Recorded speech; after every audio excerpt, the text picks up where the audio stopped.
اب تک آپ نے ایمان کو قائم رکھنے میں بہت کوشش کی ہے۔ پولس رسول ہمیشہ خوشخبری کے کام کو یوں منظر کشی کرتے ہوئے خوشی سے پورا کرتا تھا۔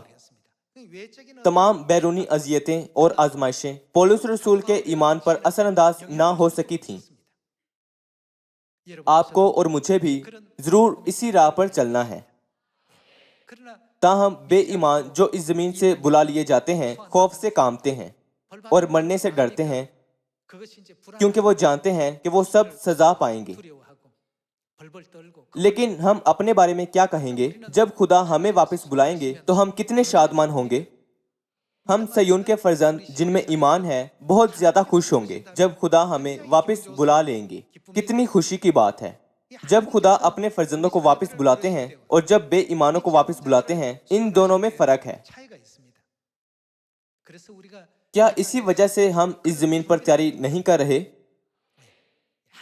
خدا نے کہا کہ وہ ہمیں اپنے فرزند بننے کا حق بخشتے ہیں۔ یہی وہ زندگی ہے جو ہم گزار رہے ہیں۔ وہ لوگ جو اپنی روح کے بارے میں نہیں سوچتے سب نادان لوگ ہیں۔ وہ اچانک بلا لیے جائیں گے۔ جب وہ اچانک بغیر تیاری کے اس لمحے کا سامنا کرتے ہیں تب وہ صرف روتے اور چلاتے ہیں۔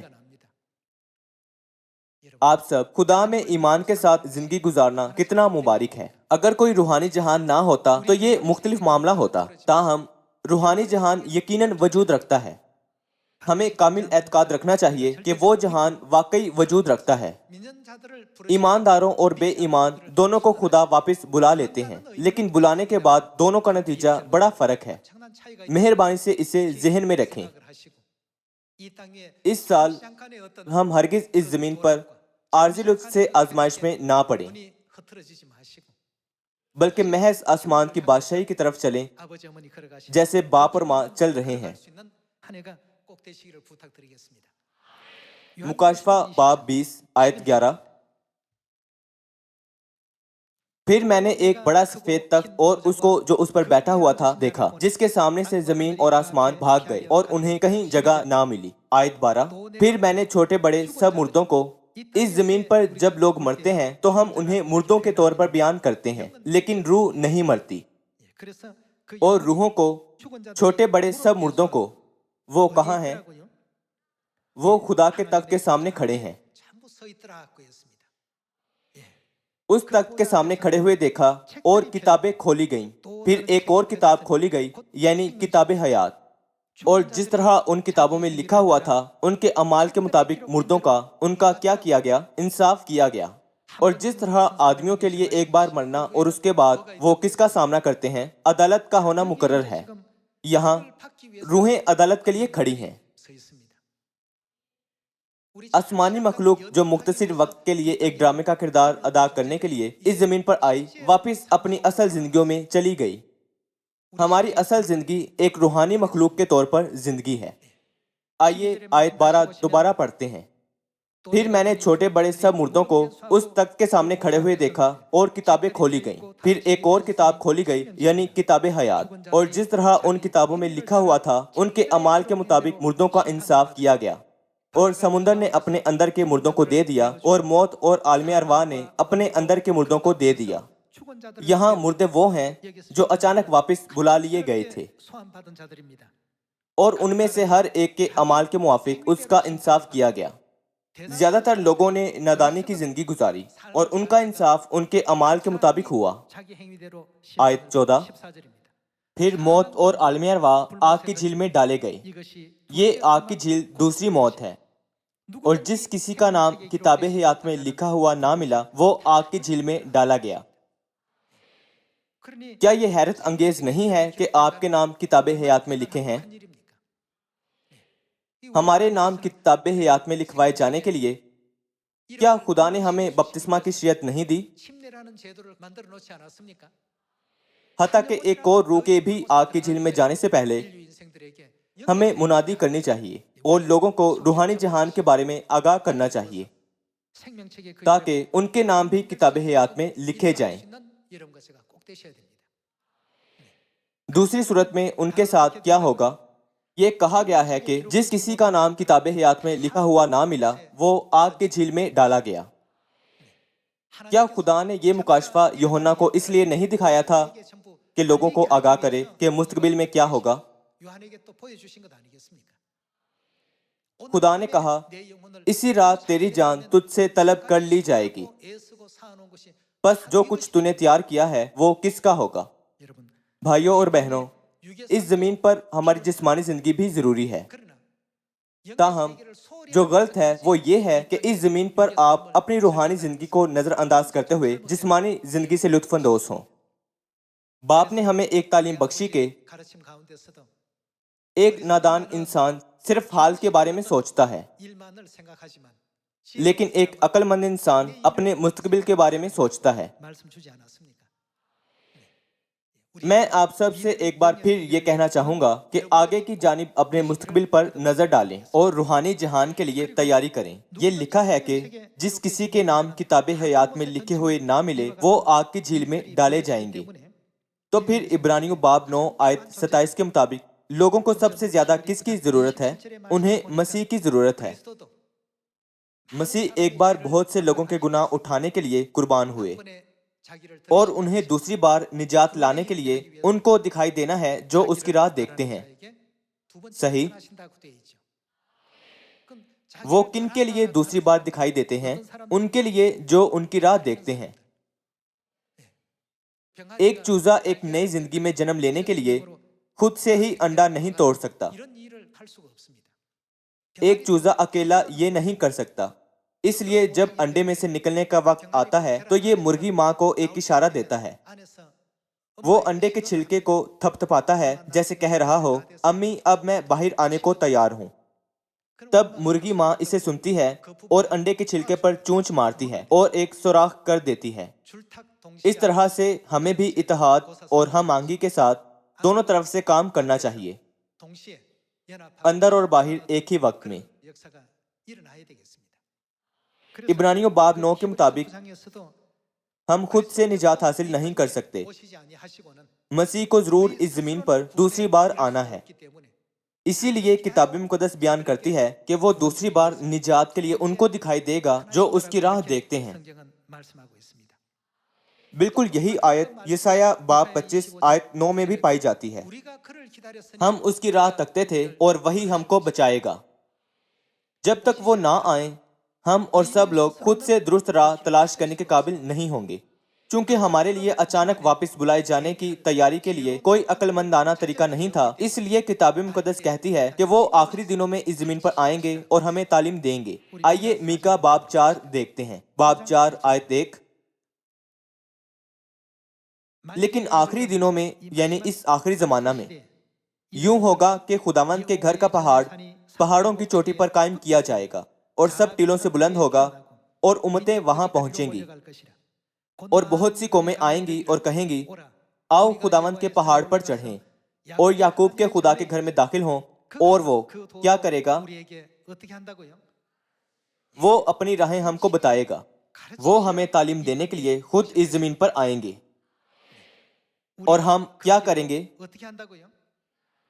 ہم اس کے راستوں پر چلیں گے۔ ہمارے پاس اچانک واپس بلائے جانے کا سامنا کرنے کے لیے کوئی عقل مندانہ طریقہ نہیں تھا۔ یہی وجہ ہے کہ مسیح نے ان کے لیے جو ان کی راہ دیکھتے ہیں نہ صرف نجات لانے کے لیے بلکہ ان کو تعلیم بھی دینے کے لیے آنے کا وعدہ کیا۔ وہ ہمیں آسمانی ماں، فسح، سبت کا دن، نجات اور ابدی زندگی کے بارے میں تعلیم دیں گے۔ آسمانی شاہی کاہنوں کے فرقے کو اس جلالی تاج کو پہننے کے قابل کرنے کے لیے وہ اپنی راہیں ہم کو بتائے گا، اور ہم اس کے راستوں پر چلیں گے، کیونکہ شریعت کہاں سے؟ سیون سے، اور خداوند کا کلام یروشلم سے صادر ہوگا۔ تمام انسانی زندگیوں کے اچانک واپس بلائے جانے کے وقوع میں آنے سے پہلے انہیں ہمیں تعلیم دینے کے لیے اس زمین پر آنا ہے، تاکہ ہم عقل مندی کے ساتھ روحانی جہان کا استقبال کرنے کی تیاری کر سکیں۔ آپ سب یقیناً ہماری روحیں ہیں۔ اس دنیا میں 7.7 ارب لوگوں میں سے زیادہ تر روح کے موضوع میں زیادہ دلچسپی نہیں رکھتے۔ حتیٰ کہ وہ لوگ بھی جو چرچ جاتے ہیں اور خدا پر اعتقاد رکھنے کا دعویٰ کرتے ہیں اس زمین کے موضوعات کو روح کے موضوع سے زیادہ اہم گردانتے ہیں۔ اس لیے خدا نے کہا اچانک واپس بلائے جانے کا سامنا کرنے کی تیاری کرنے کے لیے عقل مندانہ ترین طریقہ نہ کچھ بڑھانا اور نہ ہی کچھ نکالنا ہے۔ کیا خدا نے کتاب مقدس کی 66 کتابوں کے ذریعے ہمیں یہ نہیں بتایا؟ خدا نے کتاب مقدس کے آخر میں کیا کہا تھا؟ مکاشفہ باب 22 آیت 18 میں خدا نے کہا کہ کتاب مقدس کے کلمات میں نہ تو کچھ بڑھانا اور نہ ہی ان میں سے کچھ نکالنا۔ جب ہم ان معاملات کے بارے میں آج ایک بار پھر سوچیں تو ہم ایک بار پھر باپ اور ماں کو شکر، جلال اور حمد پیش کیے بغیر نہیں رہ سکتے کہ انہوں نے ہمیں اجازت دی کہ ان سے مل سکیں جو سیون میں آئے اور شریعت کا اعلان کیا اور ہماری رہنمائی نجات کی جانب کی۔ آئیے دوسرا تیموتھیوس باب 4 آیت 2 دیکھتے ہیں کہ تو کلام کی منادی کر، وقت اور بے وقت مستعد رہ، ہر طرح کے تحمل اور تعلیم کے ساتھ سمجھا دے اور ملامت اور نصیحت کر۔ ہمیں لوگوں کو آگاہ کرنا چاہیے جس کی خدا نے ہمیں تعلیم دی ہے، ہمیں انہیں ضرور تعلیم دینی چاہیے۔ چونکہ لوگ یہ نہیں جانتے ہیں، وہ غلطی سے یہ سوچتے ہیں کہ یہ دیکھا جہان ہی اصل جہان ہے۔ ہمارے لیے اصل جہان کون سا ہے؟ یہ روحانی جہان ہے۔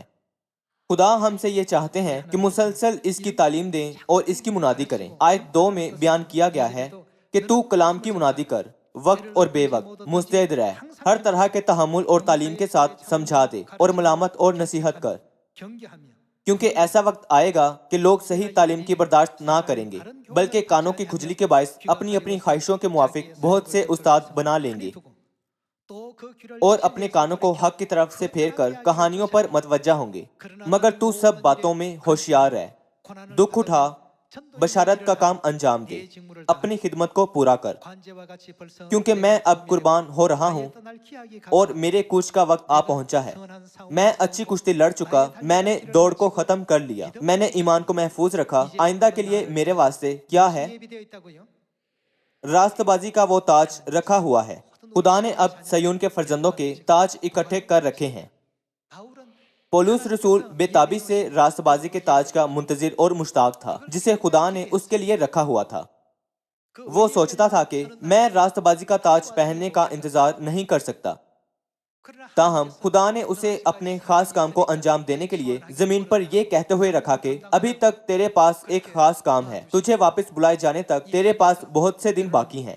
اس لیے گو وہ سردی میں رہا اور بھوکا رہا اور مشکلات اور اذیتیں سہیں، وہ اس روحانی ابدی جہان کا سوچتے ہوئے جو خدا اس کے لیے تیار کر رہے تھے قوت پا سکا۔ وہ ابدی جہان کے تاج کا منتظر رہا اور خدا کا خیال کیا جس نے اس کے لیے تاج رکھ چھوڑا تھا۔ خدا نے کہا میں تیرا انتظار کر رہا ہوں کہ جب تو آئے تو تجھے تاج پہناؤں۔ اس امید کے ساتھ پولس نے جام فشانی سے دوڑ کو ختم کیا۔ آپ سب خدا پر اعتقاد رکھنا محض سبت کے دن چرچ جانا ہی نہیں ہے۔ گو ہم بعض اوقات بدحال ہو جاتے ہیں اور کئی قسم کی مشکلات اور مصیبتوں کا سامنا کرتے ہیں، یہ حقیقت کہ ہمارے پاس آسمان کی بادشاہی ہے ہمیں بڑی تسلی دیتی ہے۔ کیا یہ نہیں دیتی؟ ہماری منادی بالکل ایسی ہی ہے جیسے کہ شادمانی ٹکٹ بانٹنا ہو۔ میں دعا کرتا ہوں کہ شادمانی کی شراکت کرنے کا کام آپ کا کام اور میرا کام ہو۔ آئیے ہم سوچیں کہ خدا نے میرے لیے تاج رکھا ہوا ہے، وہ تاج کتنا عظیم ہوگا۔ میں کیسا محسوس کروں گا جب آپ مجھے تاج پہنائیں گے؟ اس کے بارے میں سوچتے ہوئے آئیے ہم آخر تک ایمان کی دوڑ میں دوڑیں۔ آئیے ہم سیون کے فرزند بنیں جو خدا سے بڑی محبت حاصل کرتے ہیں۔ اس کے ساتھ ہی میں آج کا وعظ ختم کرنا چاہوں گا۔ آپ کا بہت شکریہ۔